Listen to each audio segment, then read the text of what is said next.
Bonjour, aujourd'hui on va faire la correction de devoirs de mécanique. Mais avant de commencer, on va travailler sur une feuille d'un élève de tronc commun. Pourquoi? Parce que je voulais partager avec vous une citation d'un professeur. Il a dit, je ne vous donne pas la correction d'un prof, ça ne vous ajoute rien, mais je vous donne la correction d'un élève pour savoir ce qu'on attend d'un élève. Bon, l'énoncé partie 1. La figure ci-après présente un anneau de masse négligeable.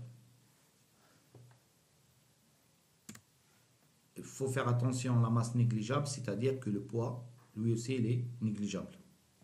Ben voilà, donc nous avons l'anneau. La force F exercée par le fil a la même intensité que T. Donc c'est exercée par le ressort. La force exercée par le fil égale à la force exercée par le ressort. De raideur, K est égal à 25 newtons par mètre. La question numéro 1.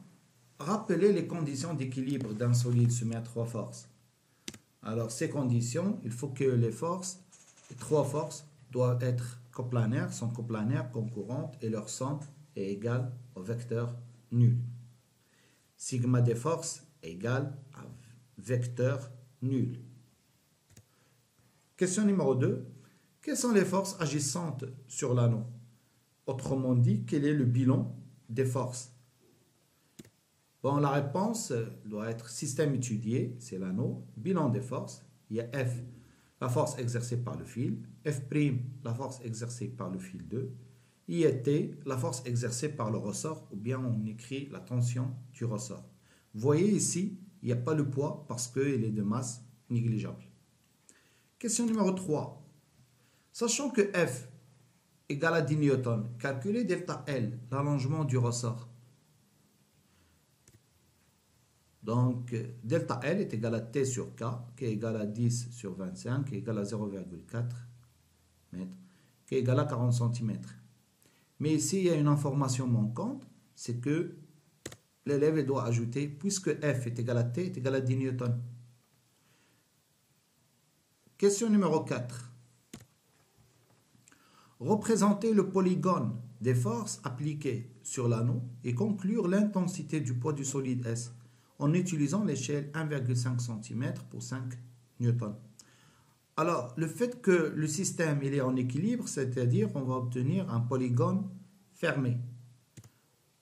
Donc, nous avons l'horizontale. J'ai la force F qui fait un angle 45 degrés par rapport à l'horizontale. Donc, ça, c'est la force F du fil. Il y a la force T. Lui aussi, c'est égal à la force F, égal à 10 newtons, c'est à peu près 3 cm. Puis on ferme avec F'. C'est la force de fil 2. Là, l'élève, je pense qu'elle a commis une erreur. C'est qu'elle a mis ici P. Mais avant de mettre P, il doit ajouter l'argument. Ben pourquoi? Là, nous avons F', c'est pas P. Mais si il écrit, puisque le fil est de masse négligeable et inextensible, et d'après la loi d'interaction mutuelle, on constate que P est égal à F'. Donc là, j'ai le droit de mettre ici P. Donc, avec une règle, on peut obtenir que P est égal à F', c'est à peu près égal à 14 newtons. Il faut faire attention que l'angle alpha, c'est celle-là. 45. Ça, c'est 45, 45. Alors, supposons que ça est égal à 30. Il est incliné dans l'angle qui est égal à 30. Alors, là, on va obtenir, c'est 60. Ça, c'est 90. Et là, c'est 30.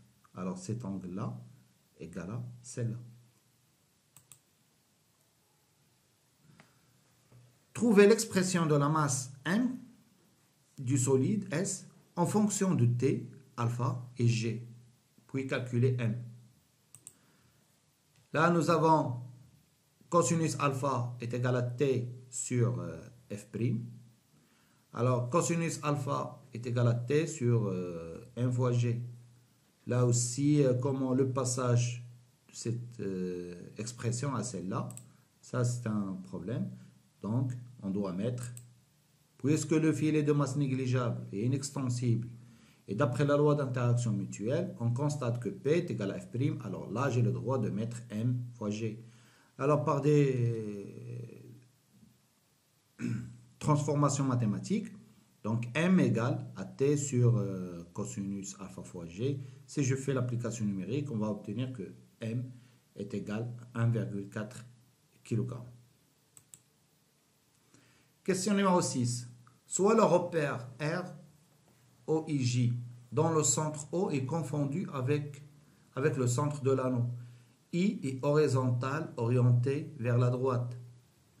J est vertical orienté vers le haut. Déterminez le repère R et les coordonnées des vecteurs force appliqués sur l'anneau. Donc là, nous avons ici F'. F, elle est inclinée d'un angle alpha. Et là, normalement, le alpha, il ne doit pas être ici, il doit être là.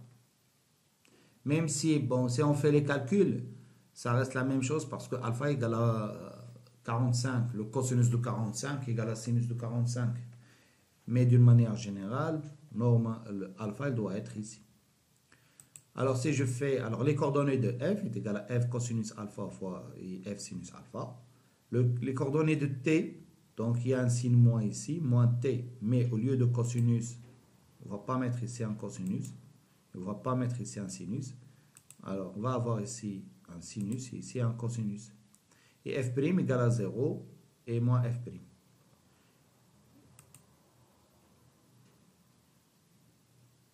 Et voilà. Maintenant, on passe à la partie 2. Soit une poulie homogène à deux enroulements de masse négligeable. Alors, nous avons une poulie homogène, c'est-à-dire le point G se trouve au milieu, à deux enroulements de masse négligeable de rayon R1 5 cm et R2 10 cm, pouvant tourner autour d'un axe fixe, passant par son centre O. Afin de réaliser l'équilibre de la poulie, on lui accroche deux solides, M1 et M2. Voir la figure. Afin de réaliser l'équilibre de la poulie, on lui accroche deux solides, S1 de masse 200 g et S2 de masse M2. Alors, nous avons dit que les deux enroulements sont de masse négligeable, c'est-à-dire la poulie est de la masse négligeable, c'est-à-dire que le poids exercé sur le poids de la poulie est lui aussi est négligeable. Faire l'inventaire des forces appliquées sur la poulie. Donc, la poulie elle est soumise à trois forces. C'est F1, système étudié, la poulie, le bilan des forces. F1, force exercée par le fil 1. F2, force exercée par le fil 2. Et R, la force exercée par l'axe de rotation. Ou bien on dit c'est la réaction de l'axe de rotation. Question numéro 2. Donnez l'expression du moment de chacune de ces forces. Alors, ça c'est obligatoirement, vous devez dessiner le schéma pour choisir le sens de rotation positif. Alors, l'élève a choisi ce sens-là. Donc, nous avons, ça c'est F2, ça c'est F1, et ça c'est R. Donc, ça c'est le poids P2, ça c'est le poids P1. Alors, puisque le fil sont de masse négligeable et inextensible, d'après la loi d'interaction mutuelle, on peut constater que P1 est égal à F1 et P2 est égal à F2. Alors, le moment, m delta de F1 égale à moins F1 fois D. Alors, moins F1 parce qu'elle fait tourner la poulie dans le sens inverse. Donc, moins F1 fois D, la distance entre... donc, il y a moins M1 fois G fois R. Parce que F1 est égal à P1. M delta de F2 est égal à F2 fois D, c'est-à-dire M2 fois G fois R. Et M delta de R égale à 0. Et bien pourquoi? Parce que R, la direction de R, coupe l'axe de rotation. En utilisant le théorème des moments, montrer que M1 est égal à 2 fois M2. On sait bien que le théorème des moments, c'est la somme des moments, puisque la poulie est en équilibre, d'après le théorème, M delta de R plus M delta de F1 plus M delta de F2 égale à 0. Et on remplace. Donc 0, M delta de F2 égale à moins M delta de F1. Ça, c'est F2 fois R2. Ça, nous avons déjà trouvé moins F1 fois R1, c'est-à-dire avec le signe moins, F1 fois R1. Et on remplace F2. Et on fait nos calculs. On va trouver que 2 fois M2 est égal à M1.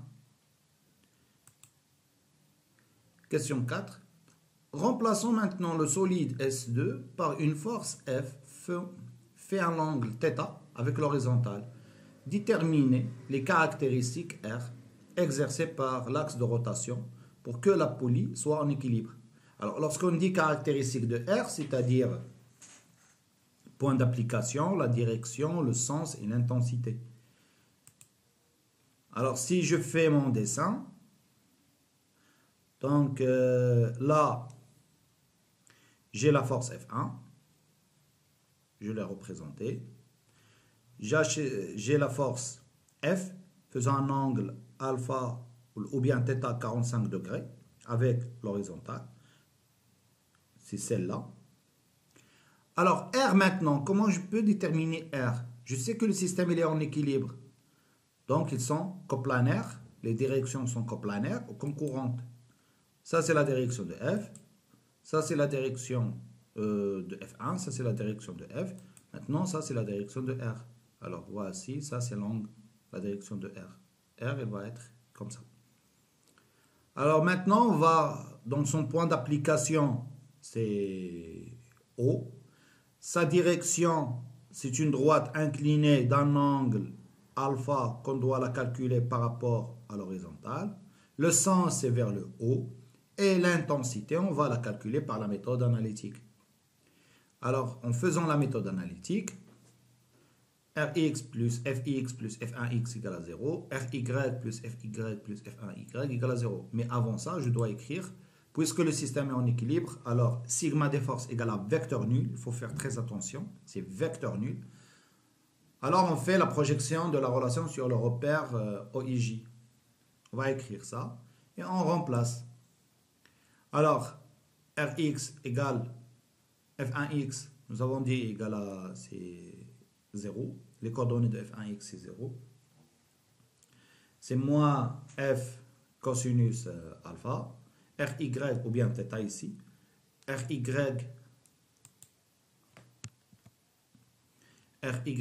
F sinus alpha plus F1. Si je fais mes calculs, nous avons tous les calculs. C'est 0,7, 2,7.